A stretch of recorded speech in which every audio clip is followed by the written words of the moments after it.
It may have taken 7 months and cost over 200 million, but Ruben Amorim has finally figured it out. Benjamin Sesko, Bryan Mbeumo, Matheus Cunha. It's not just the new attacking trio in the Premier League, it's the latest attacking force the Premier League has to deal with. Getting Benjamin Sesko over the line was mental. He's the dream for Manchester United. At 6'4", he's a physical presence. He scored 13 league goals last season and 14 league goals in the previous season. It might not seem like much now, but when you consider that Rasmus Højlund scored just 4 league goals for United last season, it's already an upgrade. In fact, Sesko scored more goals than Bruno Fernandes with 10 and Ahmad with 8. The duo were United's top scorers in the league last season. Career? At just 22, Sesko has already bagged 150 goals and 32 assists in 265 games. I don't know what's crazier, his playing that many games at just 22 or his goal tally. But it's more than that. It's not just the goal tally, it's the goals and how insane they are. This one, against Sweden in the UEFA Nations League for Slovenia, still sends chills. That was on his weaker foot, by the way. Sesko's ball-striking ability is insane. He can shoot from the most impossible angles. This one against Werder Bremen from 25 yards out was recorded at a speed of 126.43 km/h. A rocket!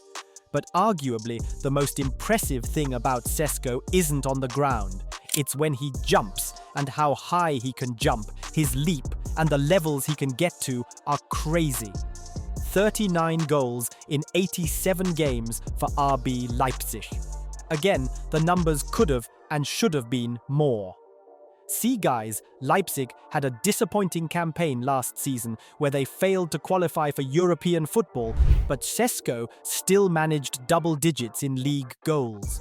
The point is, he's always been seen as a player who could function with a better team and better support around him.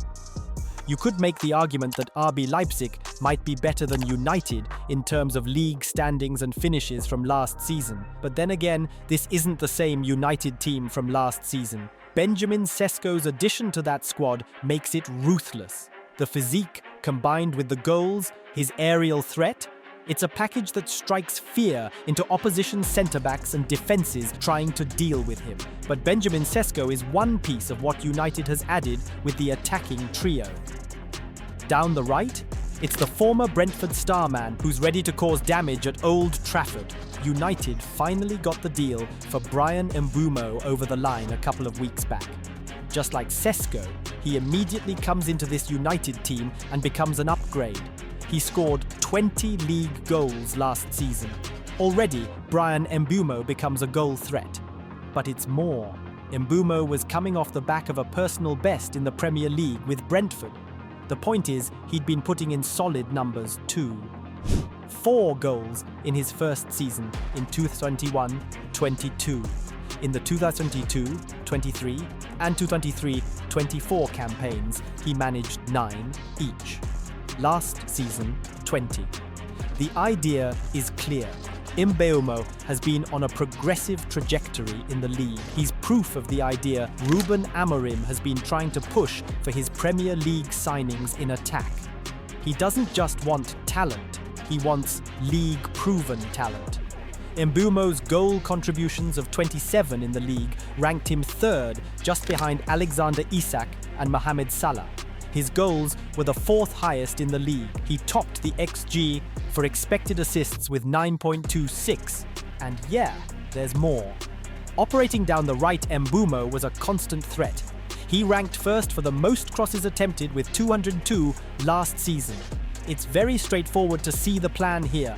Mbeumo with the ball down the right and a 6'4" target like Sesko waiting around the box to get on the end of crosses. It becomes scary. But the goals weren't the only thing Mbeumo had going last season. He worked hard to create the chances and goals he scored. He covered the 3rd most distance in the league with 387.6 kilometers last season. Record the 3rd highest sprints with 870. With Mbeumo, United didn't just get a signing in attack, They're getting Premier League proven talent, and it's staggering thinking of what he could be in that team when it works out. He fits right into Ruben Amorim's idea of playing with two advanced number 10s in attack. This one doesn't need that much data to figure out.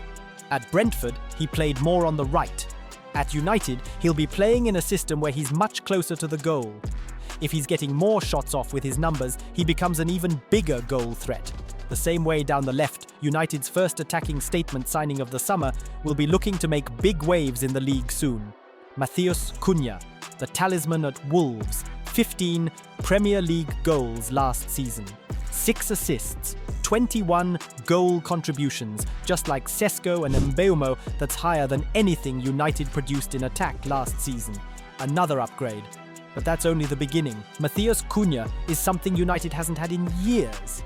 Think of Cantona, but a slightly unrefined version. I mean, to get 15 goals for a Wolves team that dangerously flirted with relegation last season? That's mental. Cunha dragged that Wolves team and helped them beat the drop with his goals. He's an excellent ball carrier too. That's an issue United has struggled with concerning players on the team. Cunha ranked 4th for carries into the final third with 95 and 9th for completed take-ons.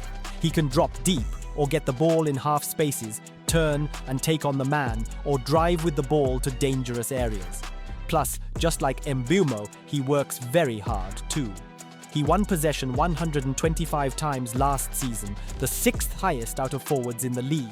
Recorded 17 interceptions, the 3rd highest out of forwards in the league. The 3 new signings represent a clear identity from Ruben Amorim and Manchester United that will threaten the Premier League. They're not just signing forwards, they're signing the star names of previous teams. Benjamin Sesko was arguably the biggest prospect at RB Leipzig alongside Xavi Simons. Bryan Mbeumo was the star at Brentford, just ahead of Yohan Wissa. At Wolves, Matheus Cunha was the talisman. Now all 3 play for Manchester United in this new look attack. But where it gets interesting, they've been added to a mix that still has pretty decent talent. With Sesko's arrival, Rasmus Højlund is expected to leave. But there's another attacker Ruben Amorim has who could have an even better season at the club. This season could become huge for Joshua Zirkzee.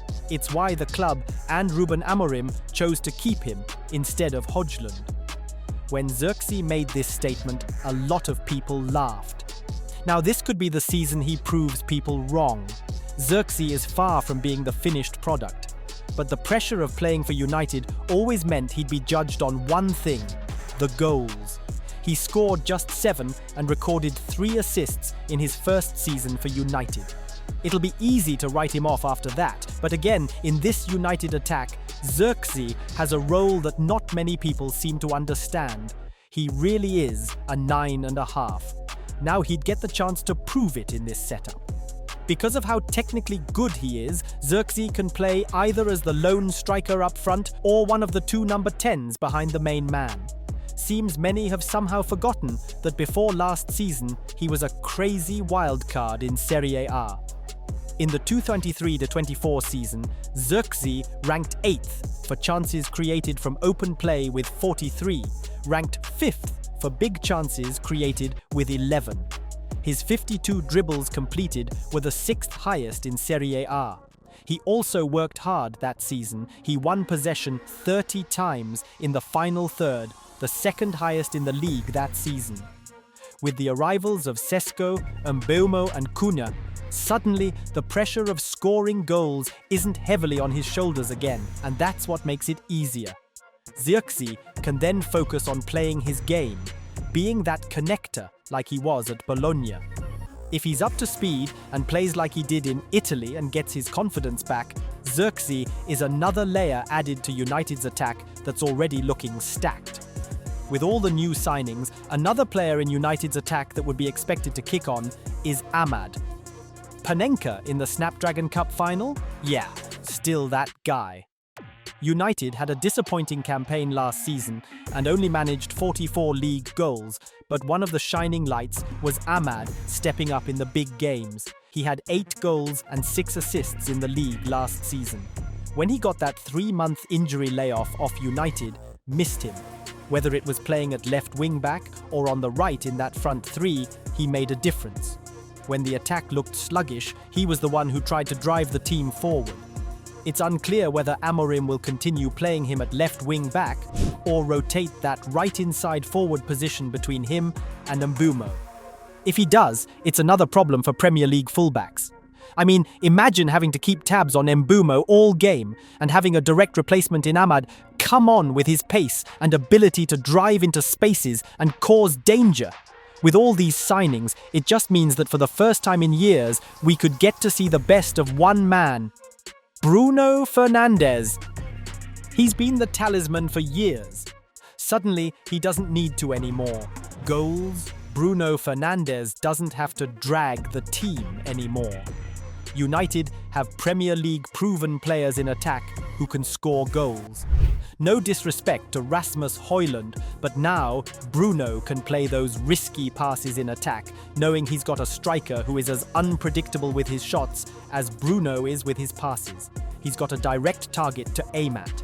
Sesko is fast and can hold the ball. In the same way, Cunha is clever with his movement and can receive in half spaces. In the same way, Mbeumo is a master at finding space and getting shots off. The point is, it's a generally better team that supports Bruno Fernandes. What this then means is that it's a team that can dictate the game knowing he's got better support, more goals, more assists. That attack becomes lethal. We should also mention players in that attack who've got a point to prove. I really love Mason Mount because I see him, I know how he suffers, I know how he does everything right, he eats right, he's... Ruben Amorim has always been a big admirer of Mason Mount. He's openly praised him in the past. If he can stay fit, this is the season where Mount could deliver numbers similar to his first season in the Premier League with Chelsea. With Mount, he's got a clear idea when Bruno doesn't play, Mount does. The key for Mount is staying fit and getting game time. Then there's Chido Obi Martin. He wasn't supposed to be making his debut that early for the club. Given the circumstances and the lack of goals, he was thrown into the picture early. The point is now, Chido Obi can actually develop without the pressure into what Ruben Amorim wants him to be. He'll patiently wait for his chance learning from players like Sesko. He's still a player with insane potential, which is why United went extra to get him off Arsenal's academy. In all this, United attack looks set to storm the Premier League. There's no European competition this season. The full focus now is on erasing the disappointment of last season. Just 44 league goals last campaign? The trio of Sesko, Mbeumo and Cunha alone scored 48 for Leipzig, Brentford and Wolves last season. United have added goals, movement, unpredictability and hard workers to the team. But what do you think about the new players in the setup? Are they good enough? Or is this just another transfer window full of hope for United that ends up becoming useless? Let us know in the comments below and don't forget to subscribe to Matchday Moments too.